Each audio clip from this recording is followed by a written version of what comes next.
Sir, सदन आज फिर नहीं चल पाया, राज्यसभा नहीं चल पाई और जो है चेयरमैन है उन्होंने साफ तौर पर जो है बातों को अपनी रखा और इस बात का जो है आरोप विपक्ष के आरोप लगा भी रहे हैं कि ट्रेजरी बेंच से लोगों को बोलने का मौका मिलता है और अपोजिशन को बोलने का मौका नहीं मिला। आप भी आज उठ के बात रखना चाहते थे, नहीं रख पाए, क्या? देखिए, ऐसा हो रहा है सदन में, जो बात हम सदन में रखना चाहते हैं और देश को ये बताना चाहते हैं कि जनता के मुद्दे क्या है और वो जनता को हम उनके मुद्दों को हल निकालने के लिए हम किस ढंग से सदन में उठा रहे हैं, ये हम बताना चाहते थे। लेकिन हमको वक्त ही नहीं दे रहे, कोई चांस नहीं मिल रहा है बात करने के लिए। और रूलिंग पार्टी के लोग अगर कानून के विरुद्ध भी बात करते हैं या खिलाफ बात करते हैं तो उनको वो मौका मिल जाता है। और मुझे बहुत, मैं दुखी होकर कहना चाहता हूँ कि जो लोग खुद कोई विषय पर नहीं बोलना चाहते, वो सिर्फ दूसरों की टीका करने के लिए, मेरे टीका करने के लिए, मेरे पार्टी के नेताओं का टीका करने के लिए उसी में लगे हुए रहते हैं और उसको प्रोत्साहन मिल रहा है, गवर्नमेंट से भी और चेयर से भी मिल रहा है। ये मुझे बड़ा दुख हुआ और मैं बार बार उठता रहा। मेरे बात को कभी उन्होंने उसको, उस बात के ऊपर उन्होंने कभी गंभीरता से सोची नहीं। लेकिन जो लोग रूलिंग पार्टी के लोग जो हमारे अपोजिशन को टीका करते हैं, उनको मौका मिल रहा है। और उसी के तहत चेयरमैन साहब से हमारी यही विनती है कि भाई, आप एक अंपायर हो और अंपायर किसी की साइड नहीं लेना चाहिए और अंपायर बराबरी का दर्जा दोनों को देना चाहिए। एक तरफ leader of the house Nadda साहब बात करते हैं, उनको 5 मिनट 6 मिनट बात करने के लिए मौका दिया जाता है। एक तरफ विपक्ष में बैठे हुए लोगों को जब हम हाथ उठा के एक न्याय के साथ, विदाउट एनी गड़बड़, विदाउट एनी दिस, जब हम बोलना चाहते हैं, हमको मौका ही नहीं मिलता। तो उठो कहते हैं, फौरन फिर हमारा ये माइक बंद हो जाता है। तो ऐसा इम्पार्शियलिटी नहीं होना चाहिए। इसके लिए हमने बार बार इनको, चेयरमैन साहब को अपील की, लेकिन उन्होंने सुनने के लिए तैयार नहीं। तो इसीलिए हमको बोलना पड़ा कि आप हमारी बात क्यों नहीं सुन रहे। और मैं अकेला तो साइन करके नहीं भेजा, ये तो हमारे सभी अपोजिशन पार्टी के फ्लोर लीडर्स और मेंबर्स मिलके दिए हैं। तो सबका गुस्सा अगर मेरे ऊपर निकाले तो ये बहुत बड़ा अन्याय मेरे ऊपर है।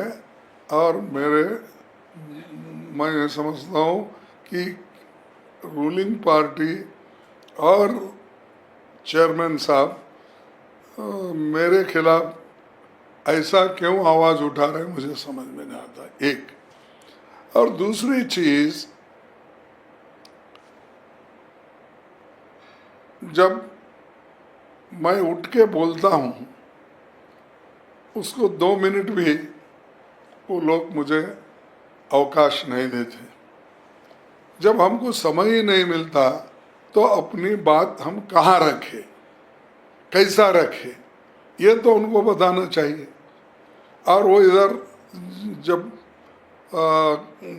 हंगामा करते हैं रूलिंग पार्टी के, ये अपना अपोजिशन पार्टी के ऊपर, तो उधर के सारे लोग उठ के आते हैं।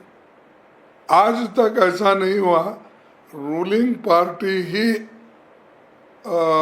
हाउस बंद करने के लिए तैयार होके आती है। हम लोग तो चुप बैठे हुए रहते हैं, शांति से सुनना चाहते हैं, शांति से डिबेट करना चाहते हैं, लेकिन रूलिंग पार्टी के लोग एकदम वेल के नज़दीक आते हैं, चिल्लाते हैं, अंड का संड बोल देते हैं। ये अच्छा नहीं। और चेयरमैन साहब को भी इधर ध्यान देना चाहिए कि हमेशा मैं किसान का बेटा हूँ। दूसरे कौन है? हम भी किसान के बेटे भी हैं, मजदूर के बेटे भी हैं। कि किसान मजदूर से हम यहाँ तक आए, किसान भी बने और वर्कर भी बने, फिर हर चीज़ का वकालत करने का भी काम हमने शुरू किया था। तो हम सभी हमारे पैर पे ही चुन आए, हम किसी के वजह से नहीं आए। तो ये तो हमारी जो पॉलिटिकल करियर शुरू हो गई 69 से शुरू हो गई। तो ऐसा हमारे को एक टोक कर बात करना, इंसल्ट करना, ये मैं कभी नहीं चाहता और मैं कभी डरने वाला नहीं हूँ। मैं अपने स्वाभिमान के लिए लड़ते रहूँगा। सालों से हम लड़ते आए हैं, अभी भी हमारे लड़ाई जारी रहेगी जब तक हमको समान अधिकार नहीं मिलेंगे। और संविधान के तहत हमको जो मिलना चाहिए वो अगर नहीं मिला तो हम लड़ते ही रहेंगे। और बार बार वो कहने का मैं किसान का बेटा हूँ, किससे लड़ता नहीं, किससे डरता नहीं, यहाँ कौन डरने वाले हैं? ये तो हम तो और मजदूरी करके अपने पैर पे खड़े होके आए सो लोग हैं। तो ये सारी चीज़ें हैं, इसीलिए हमको बहुत बुरा लगा कि जब हम खड़े होते तो पूरा रूलिंग पार्टी के मेंबर्स खड़े होते हैं, उनको शांत करना और हमको बोलने देना, ये कर्तव्य जो चेयर पे बैठते हैं उनको करना चाहिए। इसके अलावा इस बात को कैसे देखते हैं आप, इस नैरेटिव को कि विपक्ष संसद नहीं चलने दे रहा है, ये नैरेटिव सरकार की तरफ से बार बार कहा जा रहा है, इस नैरेटिव को आप लोग कैसे डिफाइन करेंगे पब्लिक को? क्योंकि तस्वीरें जब जनता में जाती हैं तो सामने हंगामा दिखाई देता है। और दूसरा पहलू ये कि आप लोगों का तो कोई बात रिकॉर्ड पर नहीं आई है कि आप लोग बोल नहीं रहे, सदन की कार्रवाई की बात कर रहा हूँ मैं, और बाकी जो लोग बोल रहे हैं वो रिकॉर्ड पर है, उसको कैसे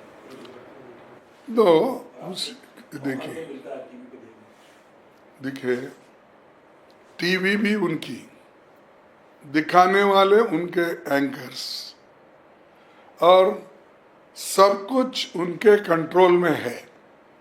तो नेचुरली हमारा रिकॉर्डिंग भी नहीं होता, और यहाँ तक कि हमारी टीवी में चेहरा भी नहीं दिखता।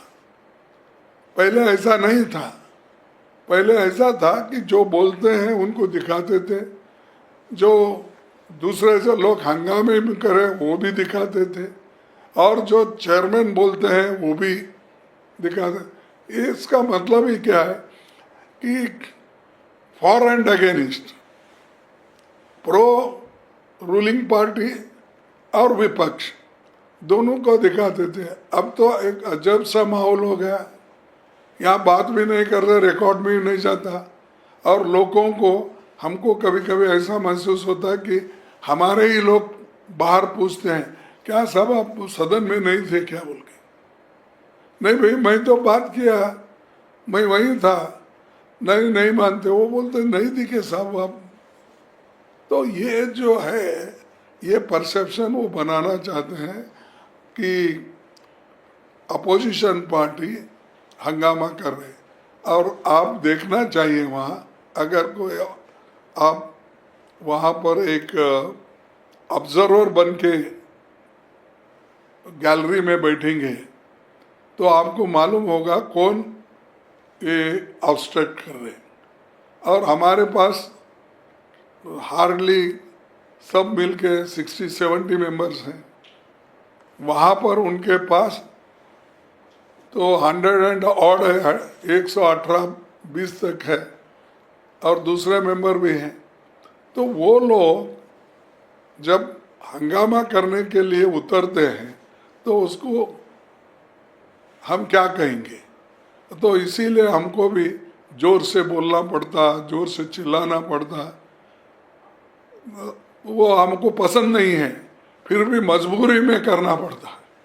तो ये जो है, जब तक रूलिंग पार्टी अपनी गलतियां सुधार नहीं लेती और दूसरों को बात करने के लिए जब तक वो अपॉर्चुनिटी नहीं देंगे, तब तक ये रियल डेमोक्रेटिक वेस तरीके से ये सदन नहीं चलती।